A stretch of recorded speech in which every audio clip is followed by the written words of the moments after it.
Welcome to the Eagle News. My name's Emma. And my name's Emmeline. Today's date is February 6th. Today is the C Day. Please stand for the Pledge of Allegiance. I pledge allegiance to the flag of the United States of America and to the republic for which it stands, one nation, under God, indivisible, with liberty and justice for all. Please remain standing for the moment of silence.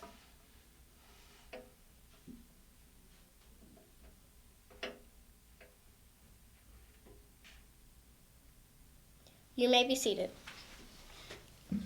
The lunch for today is turkey nachos or chicken tenders. Yum. I'm so hungry I can eat a horse. Just kidding. That's kind of gross. Now for our guest speaker. Not Travis Kelsey, but is Mr. J. Good morning, Eagles, and welcome to Eagle News here with Mr. J. It is Tuesday, February 6th. Happy birthday today to Thomas Kingston in House Keffy and Justice Roach in Tinley and Roberts in House Julia.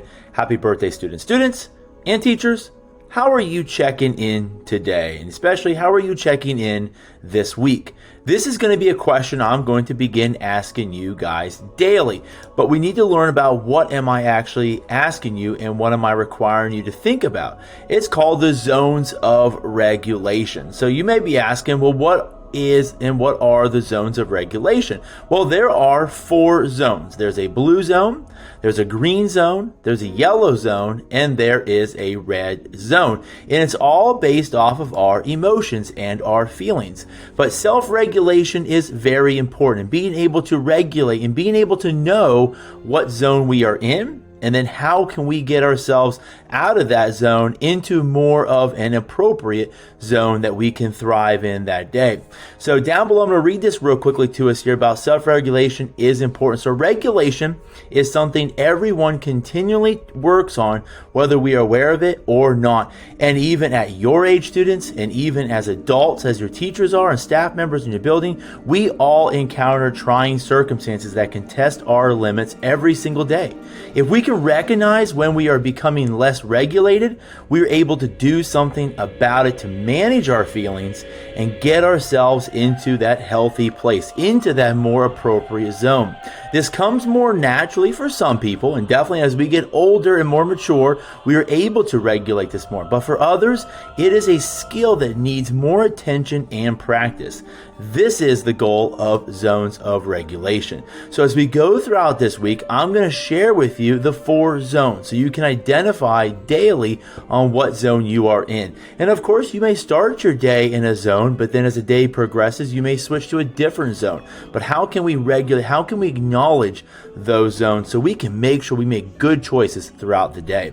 News from my desk, we are going to have flipped house meetings this week. So teachers have access to a very brief flipped house meeting, and most houses are just going to do basic conversations such as, what do you want to do with your eggs? Some houses did get golden items, and there is one house that does have an Eagle Magic Spin for a student who earned a SOAR award. So please make sure you have those completed and submit to me by Friday. But next week, students, we're going to be coming back in person for house meetings, and we're going to be doing a combination. Some of them will be in person and some of them will be flipped. The in-person one is us coming together as a house and making sure we are making the good decisions, allowing your head of houses to address you guys, your behaviors, your choices, and the plans of actions for your house to be able to take to have a successful end of the school year. And remember, this is second semester, guys. Second semester, third 9 weeks begins today. So we're entering the second half of the school year. So this is obviously looking at your house. This is looking at your behavior, we take a look at our grades and academic and working hard to try to get ourselves to that next level at next year.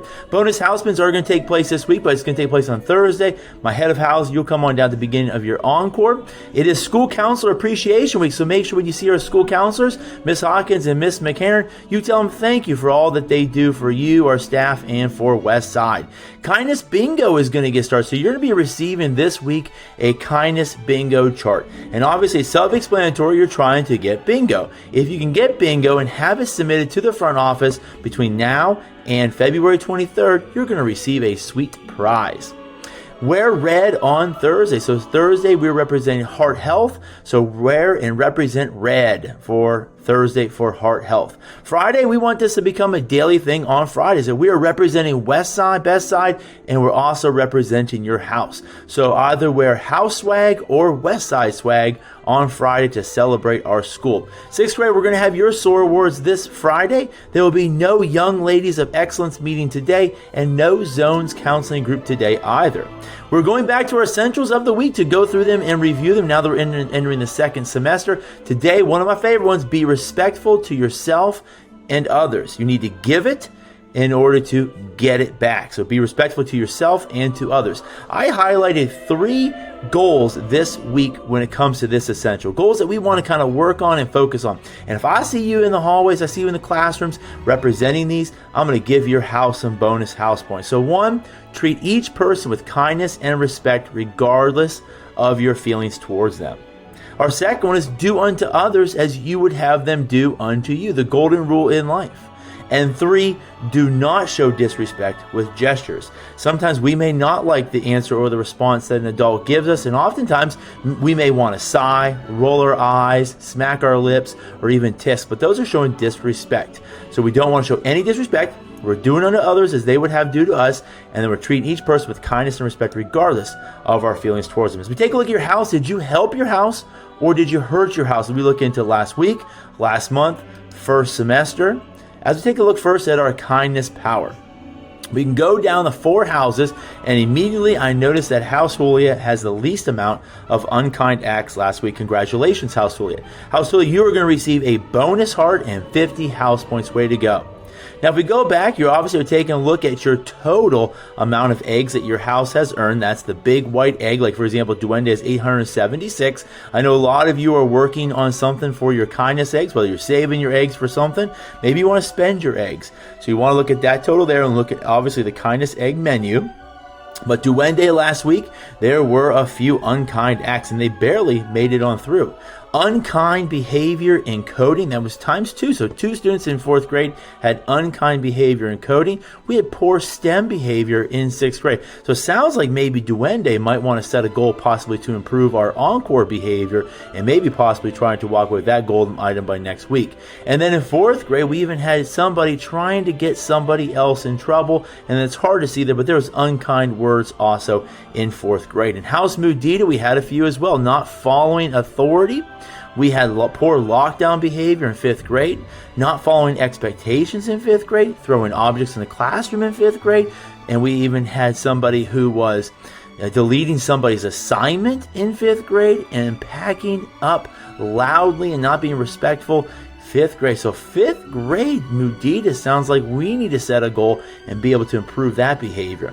In House Kevin, we had disruptive encore behavior in 6th grade. We even had stealing in 6th grade and not following directions in band in 4th grade. Then House Julia, we only have one item there. That was poor STEM behavior in 6th grade. But there you have it. It is a brand new week. So that means we start all back over on everything. So we'll see which house has the least amount of unkind acts and which house can gain the most amount of eggs. Consecutive days of good behavior. Unfortunately, Duende and Kefi are down to 0. Mudita up to 3 days. Way to go, Mudita. And Julia at 1 consecutive day. This is where we were at last week on house health, but then we end up having our house goals that took place here. And so for house goals, unfortunately, all houses did not make it. House Julia, though, congratulations, you will make your house goal. We felt that you have improved your hallway behavior, especially going to and from the cafeteria. So thank you for correcting that behavior. And you are going to earn at least 1 golden item. So way to go. So unfortunately, House Duende, House Kefi, and House Mudita did not make their house goal. So with that, this is where we are going to end the month of January with our hearts. So that now shows that Duende will get the most bonus spins, followed by House Julia, and then Kefi and Mudita will tie when it comes to the bonus spins. But it's a new month, so we all start back at full health. Eagle Magic, there is one house that will have Eagle Magic this week. And House Mudita, you were close. You're at 3 days, 2 more days. That's today and tomorrow. You can make 5 days and make the level 1 Eagle Magic. Sportsmanship still is the same. So in your house meeting, you're going to learn more about this. But congratulations to House Mudita for getting the golden apple and House Julia for getting the golden magnifying glass. We'll describe these a little bit more and why you guys receive these and why are those the only golden items that are out. This is also updated our ST Math and Freckle. This is a snapshot of last month. So at the end of December, beginning of January, this is where your house was. So Duende was in first place for ST Math, and House Kefi was in first place for Freckle. As we take a look at last month of January, House Duende, you still are in first place. 103,000 puzzles completed for you guys for ST Math, followed by House Kefi. If we take a look at Freckle, House Kefi is in first place with the most completed sessions in Freckle, followed by House Hooli. Remember, if you're first place, I gave your house 100 house points and you received 2 bonus spins. If you came in second place, you got 50 house points and 1 bonus spin. We take a look at your house dashboard. You can see the amount of bonus spins that each house will have this week. And again, like I stated, House Kefi is the only house that will have Eagle Magic this week. But again, if you work hard this week, get those consecutive good days of good behavior, then hopefully your house will also be receiving it. House standings, woohoo! Congratulations, House Duende. Took a sneak attack in and back in first place, House Duende. But if you look at those numbers closely, I believe you're only in the lead by 1 point right now. But Mudita not far behind, and watch out, here comes House Kefi. Our legacy thought of the day: success is stumbling from failure to failure with no loss of enthusiasm. So success, we all struggle. We all fail at times. But being able to get up, be able to still keep that enthusiasm and not give up, that is what success is. Students, will you be a champion today? Made a great day or not choice yours. We love you, and leave a legacy. The weather for today is not as cheesy as our jokes, but it is rain showers and a high of 50 degrees. The announcements for today are: don't forget to wear red on Thursday for heart health. Now for the joke of the day. Why are piggy banks so wise? I don't know. They're filled with common sense. This is the end of the Eagle News. Have a soaring day. Bye, Eagles.